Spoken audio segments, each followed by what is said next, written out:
Alors, je ne sais pas contre qui Jackson voulait se battre à la fin du match, mais voilà un joueur qui va devoir se battre pour retrouver sa place de titulaire au sein de cette équipe de Chelsea. Et vous êtes tous d'accord avec moi cette fois-ci, je pense.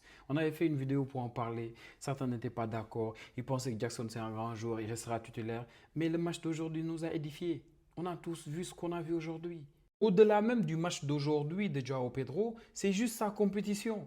Imaginez, Joao Pedro, il est venu à Chelsea sachant qu'il y avait déjà Jackson qui était titulaire et sachant que Dilap, il est venu pour essayer de suppléer à Jackson peut-être au potentiel départ de Nkunku.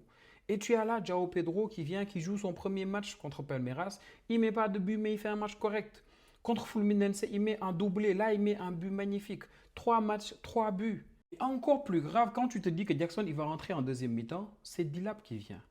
Dilap qui vient en deuxième mi-temps. Du coup, là, le message, il est clair. On n'a plus la confiance du coach. Sur les trois derniers matchs, il ne joue que 30 minutes, c'était contre Fluminense. Sinon, le reste est sur le banc. C'est mort. Et je ne sais pas vous ce que vous en pensez, mais moi personnellement, je pense que Chelsea a donné à Jackson le temps nécessaire pour s'adapter. 2 ans, c'est carrément suffisant. Le dernier joueur qui a eu plus de 2 ans pour s'adapter à un poste ou à un rôle que j'ai vu moi ces dernières années, c'est peut-être Vinicius.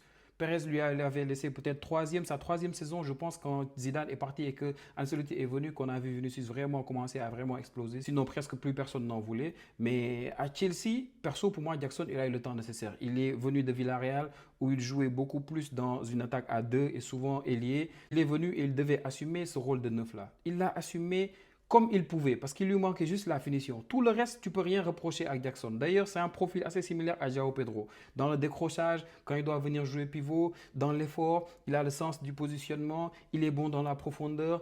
Tout ça, il l'a. C'est un joueur hyper collectif. Dans l'effort, il est bon, Jackson. Tout ce qui lui manque, c'est la finition. Et il a eu 2 ans pour le gérer.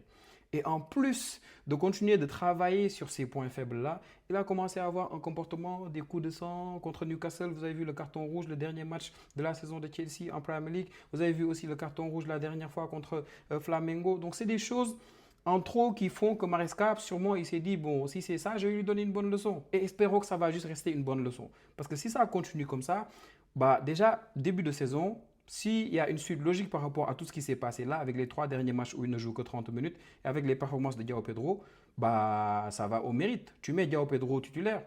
Donc si lui, il ne part pas actuellement, bah ça va être très compliqué pour lui.